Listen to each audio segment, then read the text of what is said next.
Presiden Prabowo mengundang 7 jurnalis dalam dialog di kediaman Hambalang Bogor, Jawa Barat. Selain pemimpin redaksi TV One, pemimpin redaksi yang juga hadir dalam diskusi, yaitu dari SCTV Indosiar, Detikcom, IDN Times, Harian Kompas, Narasi, serta dimoderatori Valerina Daniel dari TVRI. Dalam perbincangan ini sejumlah isu strategis yang dibahas mulai dari pergerakan IHSG, nilai tukar rupiah hingga arah kebijakan fiskal yang akan ditempuh pemerintah menjadi sorotan utama. Presiden menegaskan komitmennya menjaga stabilitas ekonomi di tengah tantangan global.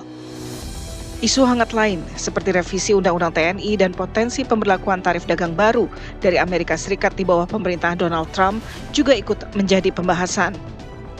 Harga BBM dan bahan pokok yang stabil selama bulan Ramadan dan masa Lebaran, serta kelanjutan insentif pemerintah juga menjadi bagian dari diskusi. Sementara itu, Presiden juga ikut membahas pelaksanaan birokrasi pemerintah, pencapaian 150 hari kinerja pemerintahan Prabowo Gibran, termasuk terlibatnya masyarakat di program makan bergizi gratis. Momen pertemuan Presiden Prabowo dengan para pemimpin redaksi media nasional tentu menjadi sinyal penting mengenai keterbukaan dan keinginan pemerintah untuk terus menjalin komunikasi yang baik dengan media sebagai salah satu pilar demokrasi. Tim TV One mengabarkan. Banyak hal yang kami tanyakan dan kami apresiasi Bapak Presiden pada pertemuan kali ini. Ini mungkin baru pertama kali Presiden menilai wartawan tanpa kita kirim pertanyaan terlebih dahulu. Dari semua kita yang hadir di sini boleh bertanya apa saja kepada beliau, dan dari topik dari soal kebijakan Presiden Trump yang terbaru, soal Danantara, soal RUU TNI, RUU polisi dan sebagainya. Beliau jawab dengan baik, dan yang bagusnya adalah beliau mengakui bahwa keadaan dengan kebijakan Presiden Trump itu pasti akan ada gejolak, tapi beliau yakin dengan fundamental ekonomi kita, dan beliau yakin bahwa target yang beliau canangkan sebelum ini 8% pertumbuhan itu akan tercapai dengan hilirisasi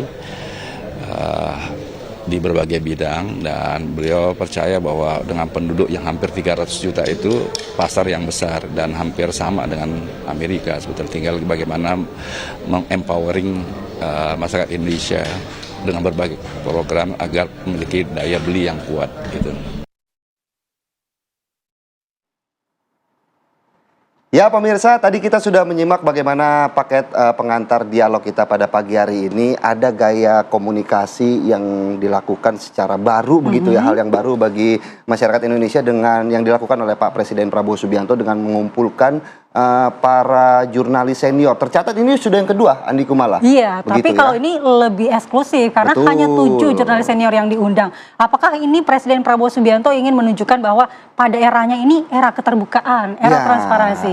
Kita akan tanyakan langsung kepada yang kemarin hadir langsung di sana, ada pemimpin redaksi TV One, Pak Lalu Mara Satria Wangsa. Selamat pagi, Pak Mara. Pagi, Pak Mara. Pagi, malam, pagi. Kemudian tentu saja kita juga akan analisis bersama dengan analis politik kita, Bang Henry Satria. Selamat pagi, Bang Hensa. Saya mau langsung ke Pak Mara. Mungkin yang pertama, Pak, deg-degan nggak sih Pak dipanggil Presiden? Tidak dipanggil, diundang. Oh, diundang. Bahwa acara ini diinisiasi oleh Komdigi lewat Pak Angga, Wakil Menkomdigi, dan kita diinformasikan soal ini. Ini sebagai tindak lanjut pada pertemuan sebelumnya yang sebelum puasa dengan rame-rame. Bedanya dulu tidak direkam, sekarang kan direkam. Kalau pembahasannya sendiri beragam, dan seperti kita ketahui bahwa kalau kita bertemu Presiden kan mesti kita siapkan apa yang kita ingin sampaikan. Kalau ini tidak sama sekali. Terbuka saja begitu. Bebas, dan beliau tidak tahu apa yang kita mau tanyakan juga. Berarti tidak minta list pertanyaan tidak ada permintaan list pertanyaan. Jadi kita datang ya dengan masing-masing pertanyaan. Justru kita sendiri yang ngitung nanti kolega kami misalnya Vito menanya apa, supaya kan tidak didandan. Mbak Uni nanya apa, saya Mbak Naswa, Suta, dan Mbak Retno menanya apa, kita mesti ngitung nih supaya nanti jangan-jangan yang kita siapin udah ditanya orang kan.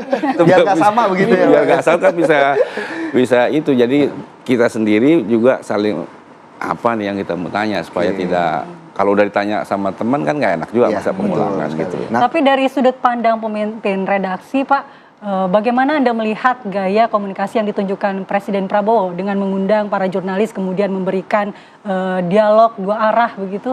Menurut pandangan kami bahwa beliau saat ini bahwa menganggap bahwa selama ini kan beliau kerja terus. iya. Menganggap bahwa penting juga untuk komunikasi, mengkomunikasikan apa-apa yang sudah dicapai dalam 130-140 hari ini. Karena banyak capaian-capaian yang bagus kan, yang perlu dikomunikasikan kepada masyarakat melalui media dan perlu media juga ketahui gitu. Lalu kemudian kalau dari kesempatan tersebut apa yang coba untuk ditanyakan dari Pak Mara sendiri kepada Pak Presiden Prabowo Subianto? Kalau saya karena Pito sama Mbak Uni bicara soal agak panas soal undang-undang TNI gitu. Tapi saya karena lagi panas soal kebijakan Presiden Trump ya saya tanyakan itu. Apalagi kan besok tanggal 8 kan bursa dan pasar saham atau pasar uang kan mulai buka kembali. Kan saya tanya soal itu langkah-langkah apa yang akan dilakukan oleh pemerintah, dan beliau sampaikan bahwa beliau menganggap biasa gitu, bahwa turun naiknya bursa itu hal yang biasa dan dimanapun juga akan terjadi. Yang menarik soal kebijakan Presiden Trump tuh yang saya tangkap tidak akan ada aksi pembalasan seperti apa yang dilakukan oleh Kanada ataupun Uni Eropa, tidak akan ada reaksi yang keras gitu. Beliau memahami kebijakan Trump itu demi kepentingan nasionalnya. Sebelum kepentingan nasional bisa, kalau membaca aturan WTO pasti Presiden pasti tahu juga bahwa untuk kepentingan nasional, for the sake of the national interest itu bisa memang, dan Trump sepertinya menggunakan itu. Dan beliau juga mengatakan bahwa pasar kita juga besar, 300 juta orang, dan kita harus juga diversifikasi negara tujuan ekspor. Ya, beliau juga sampaikan Afrika juga sekarang lagi pertumbuhannya juga lagi bagus gitu. Baik. Pak Mara, dengan tidak menunjukkan kekhawatiran terhadap tekanan global dampak kebijakan Trump ini, apakah Presiden Prabowo sudah menyiapkan skema untuk bisa mengcounter kebijakan tersebut, Pak?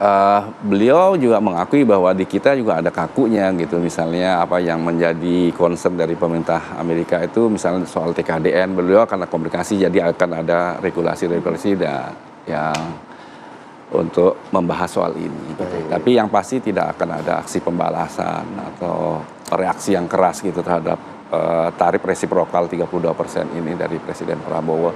Justru yang saya tangkap adalah beliau ingin memperkuat pasar dalam negeri.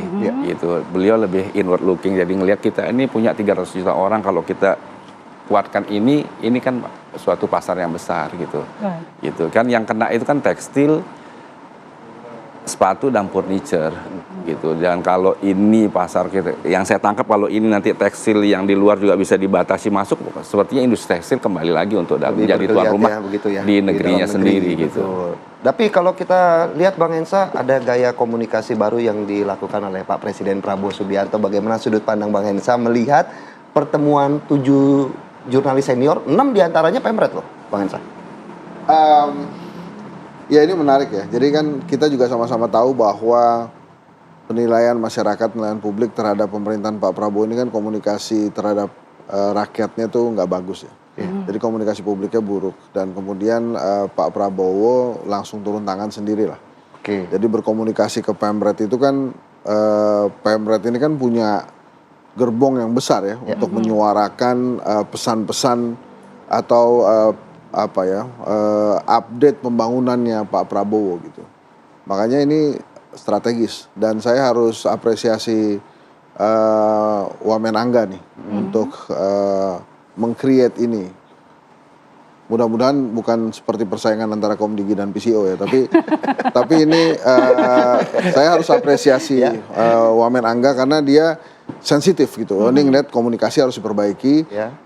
Kami akan undang para Pemret, dan momennya tepat. Jadi momentum Idul Fitri digunakan sehingga memang dalam sebuah momen yang memang bersahabat gitu ya. Dan pertanyaan-pertanyaannya menurut saya sih tajam, tapi kalau tadi penjelasannya Bang Mara lugas dijawab oleh Presiden ya. Ada 2 hal catatan saya menurut saya yang sangat positif. Yang pertama, mau direkam. Tadinya saya pikir kalau mau direkam itu biasanya ada daftar pertanyaan. Ya, Betul, ini nggak ada minta poin ternyata pertanyaan sama begitu sekali. ya. mau direkam tapi nggak ada daftar pertanyaan, ini menurut saya berani banget gitu ya. Dan pada pertanyaannya tadi tajam-tajam tuh tentang apa namanya Trump, terus kemudian tentang RUU TNI Polri, itu kan tajam-tajam tuh. Nanti kita boleh juga tuh melihat siarannya kira-kira akan Nanti malam TV One akan menyiarkan nanti Nanti malam. malam, Oh, gitu. Pukul lengkapnya. 20 WIB. Oke. Oh, Kita nah itu siarkan tuntas. makanya nanti kita lihat tuh kayak apa sih Jawabannya. Momennya ya, momen Iya, pertemuan. kalau saya sih tadi nanyanya isengnya gini, itu makanannya apa? Nggak, karena kalau biasanya kalau perbincangan yang serius Ya. itu lebih ke snack, tidak makan besar. Kalau makan besar tuh biasanya kalau lebih ke ramah Kita tamah. disiapin Gitu. kopi hambalang racikan. Oh ya? Racik sendiri biasanya. Racik sendiri. Enggak dong, dibikin. Enggak, maksud saya ini presiden keren juga ya. Udah jadi presiden barista juga. Enggak. Oh, dibuat. Kirain racik sendiri, racik ya, sendiri. Jadi itu menurut saya yang pertama ini sebuah program yang baik atau niat yang baik dari pemerintah untuk memperbaiki komunikasi publiknya, mengundang para pemret, dan kemudian yang kedua, surprisingly Pak Prabowo sangat menghargai tata kerja jurnalisme, tata kerja jurnalistik gitu ya. Artinya silakan bertanya, tidak perlu menyampaikan pertanyaan dulu, ini terbuka, disiarkan kepada masyarakat nantinya. Kalau TV One berani menyiarkan itu semua, mudah-mudahan para pemret yang hadir juga bisa menyiarkan hal yang sama gitu. Iya. Jadi ini positif sekali ya. Saya kembali mengatakan ini, kalau nggak salah juga yang pertama Muhammad Angga kan, Baik. yang punya inisiatif melakukan ini. Jadi Ini pujian-pujian ini cocok nih gabung kayak bentar lagi Bang saya. digabung kemana sih? Baik. Ini kan undangannya memang sepertinya bersifat informal, personal, karena diundangnya ke Hambalang loh, bukan ke istana. Iya. Apakah ini ada makna tertentu di balik undangan ini ke Hambalang kepada para jurnalis senior? Nanti kita akan bahas, tapi kita jeda terlebih dahulu.